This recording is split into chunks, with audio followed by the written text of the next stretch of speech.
going, Father Arian? You know, sometimes it's difficult when you are alone. You know, you see, oh, poor boy. Everything falls on you. Yeah, everything. It's so sad. Well, Monsignor is away in the warm, enjoying himself. We pretend to work. That's the best part. Oh, yeah, we pretend. We pretend. Yeah. How's it going, Monsignor? Hope you're having fun. We aren't. We're working. Yes. No fun here while you're gone.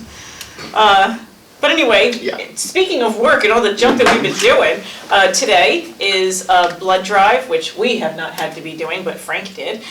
So the blood drive is in Dentisi Hall from 3 to 8. You can register beforehand online, or you could just walk in. But the company that's doing it is really good, I can tell you, because I did a blood drive with them. I went to their blood drive at the KFC last month, and I've never been able to donate blood because of either I didn't weigh enough or they couldn't find my veins, and they were going to give up on me, but this one guy was persistent, and he got my blood. Okay. So they're real good. I don't know if I'm scared to those things. Oh, yeah? Oh, it's worth it. I need to do that. Yeah. I need to do this. Help someone. And there's a shortage. There's often a shortage of blood. So if you are able to, please come and donate. It's very, very important. You could save a life. This Sunday, there's a lot going on. First, there's coffee and donuts. Yes. After the early masses, the 8:30, the 10, and the 11:30. Come by and get some donuts. They're good. And coffee. And it's always sponsored by a couple of our ministries, so you'll get to come and meet some of our parishioners, but also find out about what those ministries do, and maybe you'll be interested in joining one. And you know, about this coffee and donuts, I received a nice email. They are going to celebrate my birthday. Wait, when? This one? Yes, during those after each Mass. How nice. That's really nice. That's really beautiful. It is. So come and celebrate Father Arian's birthday. Which was December 26th. You see, 2 months almost. Yeah. A month. Yeah. And also on Sunday at Bethel AME Church in the borough on 3 Waterworks Road is a Martin Luther King Jr. celebration, and it's an interfaith celebration, and there's a guest speaker from a theological seminary that's nearby, but it's about how do we continue the dream of Martin Luther King? How do we keep that alive and keep it moving forward? Because everybody keeps saying, well, where's the next voice? Where's the next voice? Who is going to be the next leader of this movement? And the fact is, we all need to be the next leader. We all need to be that voice for those who don't have a voice, and we need to be part of the solution. And so this celebration is about coming together as an interfaith community to stand together, to meet one another, but also to hear some inspiring words to get us motivated to move out and do what we need to do. Social justice is a Catholic Christian call, and we need to be standing up for it. That's, again, at 4 o'clock at Bethel, and it's great. I've gone for the last couple of years, and it really is beautiful. The preaching is always excellent. The music is fantastic. And then there's fellowship after. St. Robert's is bringing cookies. Come have some cookies. And then we're doing the day of service for the youth the next day, because it's not enough to just go and celebrate. As I said before, keeping the dream alive means doing. It means going out into the world. So we have kids from 6th through 12th grade who are meeting here. The registration is closed. Don't try to register. But we have 35 people signed up. That's a nice. Yep, we're up like 10 or 15 from last year.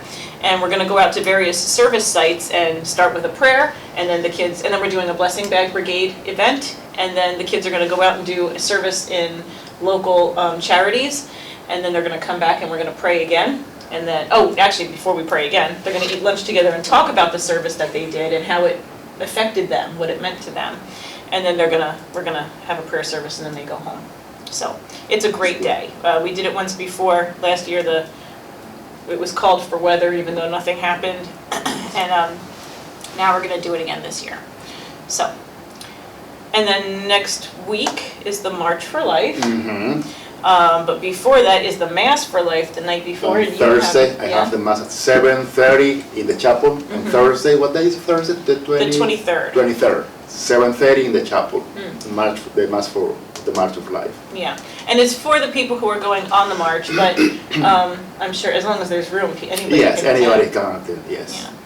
Probably those who are not unable to go to DC, but they would like to pray, so it's a good opportunity also to unite, to be united with them. Yes, and when we talk about, our pro-life stance, everybody thinks of abortion, the anti-abortion movement, which is really important, but for us as Catholics, pro-life means so much more. It's an umbrella that covers different topics. That's right. Once that baby is born, we have an obligation to make sure that it's cared for. Yes. So from natural conception to natural death, everybody is our business. And I say, and on between. Everything in between. Everything in between. Yep. So we are pro-life in the sense that we are against euthanasia. We're for welfare and taking care of the poor and the vulnerable, and not abandoning the sick, and to loneliness, the elderly, yes. Yep, and being against capital punishment. That's also part of everybody needs to have the opportunity to repent, because God's not done with any of us yet. So, that's what the March for Life is. Anti-abortion, but it's more than that. Let's see. Things are bad in Australia, the Philippines, and Puerto Rico. Just keep them in prayer. Yeah. That's important. People in Australia, in the Philippines, in Puerto Rico. So it's important to be united in this moment of tragedy for many of them who they are Christian, they are Catholics, whatever. They are human beings who are suffering because of natural disasters. Yeah, and if you want to help these people out, Catholic Charities is always an option, but so is Catholic Relief Services. They are a international organization, and more than 95% of what you donate to them goes directly to the poor. They're usually the first people some of the first people on the scene, and you know that the money you give is going to get to where you want it to be. Plus, you can actually direct that money to Australia, the Philippines, or Puerto Rico, or wherever. So if you want to go on crs.org, I think, or just Google Catholic Relief Services, you'll get to it, and you can help these people who are struggling. And I saw the news, in Puerto Rico, the local government is working with Catholic Charity directly. I saw that. Excellent. Yes. Excellent. Okay, and then our mission continues. Oh yes, our work continues, even on vacation. Who's on vacation? Not us. Not us, we're working. Yes. We are planning, the youth group and myself, we are planning a mission in Colombia. There is a priest friend of mine, his name is Father Francisco Ruiz. He is working in a mission area in south of Colombia, in Casanare, Maní, which means peanut. It's cute. Do they grow peanuts there, or how did they get that name? Honestly, I don't know yet, but Casanare, the name of the state, is after a priest who worked on that area, or bishop, something like that, missionary bishop, yes. Wow. And they are building a church. They don't have absolutely nothing. They have just the basis of the church. The building, they have a foundation, posts, and a roof. That's it. That's not even a tabernacle. But they not even a tabernacle, because it's exposed, it's open. I know him. We were classmates. We have been friends. So he never asked me anything, but I think that I would like to help him. This coming weekend we are having with the youth group asking for donations during the masses. So during 4 o'clock, 8:30, 10, 11:30, and 5. So I want to talk to the community to see how much we can help them in this beautiful project. And the goal is that in the future I would like to create a mission that we can go from here, a bunch of people, a group of people, to do some missions back in Colombia, whatever. Excellent. That will be nice. I'll go. Absolutely. I want to go. I've always wanted to be a missionary. That's good. All right, 2 more things. I mentioned the Blessing Bag Brigade as part of our Martin Luther King Day of Service. Anybody who wants to bring items to donate to that, please bring them to the church. I'll get a bin in there. And we need it this weekend. But that's like toiletry items, bottles of water, granola bars or little, individual snacks, socks, razors, any kind of, travel size toiletries of any kind, and gallon Ziploc bags. So you can also find the list of that on our Facebook page on the MLK Day of Service flyer, which is somewhere towards the top of the page, give or take. So please, if you can bring any of that stuff this weekend, that would be much appreciated.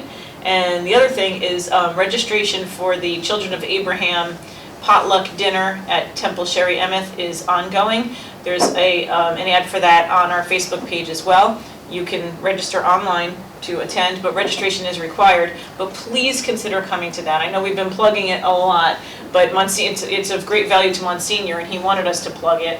But it should be a great value to all of us. Anti-Semitic attacks are on the rise. There's so much, I hate the word tolerance, intolerance. I hate that word tolerance because it's like we tolerate each other. We're supposed to do more than tolerate. We're supposed to love one another and care for one another. And but it's, the opposite of that is on the rise. And so we really have to come together and get to know one another, dispel the myths, get rid of the nonsense that we've up until now believed about one another, get to know each other as human beings. And that's what that dinner is all about, talking to one another, not just listening to the, priest, a rabbi, and a imam and a Protestant pastor, but to talk to one another, the congregants. So if you can come, that is the 29th of January, it's a Wednesday. But registration you can find the information on our Facebook page. And again, please, please, please consider coming to that, because it's going to be fun. I'm making dumplings with my friend.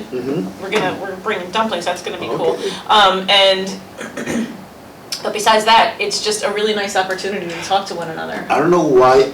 There is something also on my calendar, always on my calendar when we have these discussions, that I haven't been unable to go. I hope this year I have the chance. Yeah, they're really great. So if you can come. But I think that's it, right? You see, we are working.